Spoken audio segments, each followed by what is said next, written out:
আসসালামু আলাইকুম রহমতুল্লাহ। আমরা যদি না থাকি তোমাদের বলে চিকিৎসা হবে না। কে বলেছে? হাসনাত আবদুল্লাহ। আহতরা আজ দুদিন ধরে রাস্তায় বসে আছে। তাদেরকে দেখতে যাওয়ার মতো সময় সমন্বয়কদের হয়নি। তারা আছে সার্জিস আলমের বিয়ে নিয়ে, এবং উপদেষ্টারও সময় হয়নি। যেসব উপদেষ্টা, অর্থাৎ বিশেষ করে আমি বলবো যেসব উপদেষ্টা বয়স্ক, যাদেরকে ডেকে নিয়ে আসা হয়েছে, এদের হিসাব আলাদা।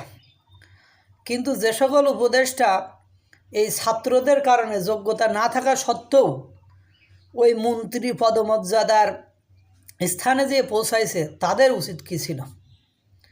আজকে যে তারা ওই আসনে বসেছে, তার পেছনে সবচেয়ে গুরুত্বপূর্ণ দায়িত্ব ভূমিকা পালন করেছে কি? আহতরা, এই নিহতর স্ত্রীরা ভিক্ষা করা শুরু করেছে, এবং রাষ্ট্রের সব কার্যকলাপ চলতেছে। লাল গালিচা চড়ে খাল খনন করার জন্য দেখতে যাওয়ার জন্য 9 লাখ টাকা খরচ করার সময় হচ্ছে। 200 টাকার কম্বল দেওয়ার জন্য মানে একটা কম্বলের পেছনে 32,000 টাকা খরচ করার সময় হচ্ছে। শুধু সময় হচ্ছে না, এই আহতদের চিকিৎসা দেওয়ার। দুর্ভাগ্য হলো সত্য যে বাংলাদেশের রাজনীতি যারা করে, এরাও যে কী রাজনীতি করে আমার বুঝতে বড় কষ্ট হয়। কারণ এরা সবসময় ক্ষমতা কেন্দ্রিক, ক্ষমতায় কীভাবে যাবেন, নিজেরা কীভাবে আখেরি গুছাবেন, সেই তালবাহানায় ব্যস্ত। সমন্বয়করা সারাদিন এদের মিডিয়ায় দেখবেন, হান্নান মাসুদ একটা, এই যে মানে মাহিন একটা নাকি, মাহিন নাকি ওই একটা, তারপরে আপনার নাসির পাটোয়ারি একটা, তারপরে আপনার সার্জিস আলম একটা, প্রত্যেক দিন বক্তব্য দেয়। কালকেও বক্তব্য দিচ্ছে যে সংস্কার করার পরে যদি আমার মরণ হয়ে যায় তাতেও আমার কোনো আফসোস নেই। তো বাবা, সংস্কার যে করবি ভালো কথা, তোরা করবি, সে কোনো আপত্তি নেই, পারলে কর, সমস্যা নেই।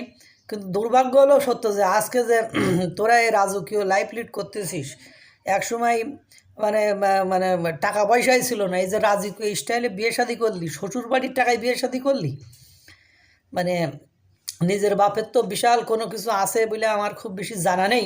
তো এই বিয়ে শাদি এই যে রাজকীয় স্টাইল হলো, তো এ টাকা পয়সা পাইলো কোথায়? তারপরে হাসনাত আবদুল্লাহর ওই যে 1.5 কোটি টাকার গাড়ি যারা উপহার দিচ্ছে, এসব ভাইয়েরা এই আহতদের দেখে না কেন? হাসনাত সাহেবের 1.5 কোটি টাকার গাড়ি দিলে সব বেশি, না যারা এই আহত হয়েছে, যারা নিহত হয়েছে, এসব পরিবারের সাহায্য সহযোগিতা করলে সব বেশি? ইসলামিক স্টেট, যেহেতু ইসলামিক স্টাইলেই বলি, যেহেতু ইসলামিক রাষ্ট্র বলি কথা এদেশের 90% মানুষ মুসলমান বলি কথা, তো মুসলমানদের চরিত্র এরকম হবে কেন? এখন দুর্ভাগ্য হলেও সত্য, যারা দুদিন ধরে বসে আছে রাস্তায়, ওদেরকে দেখতে যাওয়ার একটা লোকের সময় সুযোগ হয়নি। যখন রাত্রে পুলিশে ব্যারিকেড ভেঙে ওরা ওই প্রধান উপদেষ্টা ডক্টর মোহাম্মদ ইউনূসের বাসা পর্যন্ত পৌঁছায় গেল, তখন গেলেন কিনা হাসনাত আবদুল্লাহ। তিনি আবার ওখানে যেয়ে বলছেন, আমরা আসলে ব্যর্থ, আপনাদেরকে নজর দেওয়া হচ্ছে না। তো নজর আপনারা কোন দিকে দিচ্ছেন? আপনার রাষ্ট্রের এত কি গুরুত্বপূর্ণ কাজ করে বেড়াচ্ছেন যে যাদের কারণে আপনারা এই মানে রাজকীয় লাইফ লিড করতেছেন, তাদেরকে দেখার শোনার সময় হচ্ছে না। আবার ওদিকে প্রধান উপদেষ্টা বলতেছেন আমাদের ফান্ডের তো কোনো সমস্যা নেই, ফান্ডে টাকা আছে, কিন্তু ম্যানেজমেন্ট হচ্ছে না কেন আমি বুঝতে পারতেছি। তা ম্যানেজমেন্টের দায়িত্ব ছিল সার্জিস আলম। তো তিনি যে 3-4 মাস ম্যানেজমেন্টে ছিলেন, তো ওই ম্যানেজমেন্টে তিনি কী করেছেন? আহতরা হাসনাতকে কালকে পাত্তাই দেয়নি, তাকে থোড়াই কেয়ারই করিনি। বলছে তুমি কে, তোমার কথা শোনার সময় নেই, সরকারের ব্যর্থতা, সরকারের লোক আসতে হবে। কিন্তু দুর্ভাগ্য হলো সত্য যে সরকারের লোকেরা আর ওসব জায়গায় যাচ্ছে না। এখন তারা খাল খনন করতে 9 লাখ টাকার গালিচার উপর দিয়ে যাইতে হবে, তারা এইসব নিয়ে ব্যস্ত।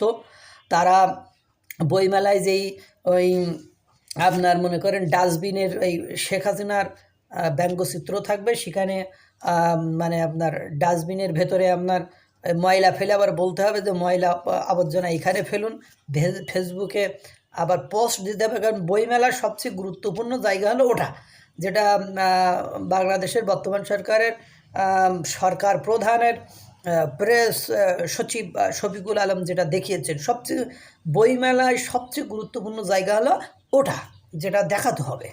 বুঝতে পেরেছেন কথা? এই যখন চরিত্র বাংলাদেশের মানুষের, তখন আমার আর কিছু বলার নেই। আল্লাহ তাআলা সকলকে ভালো রাখুক, সুস্থ রাখুক। আসসালামু আলাইকুম ওয়া রাহমাতুল্লাহ।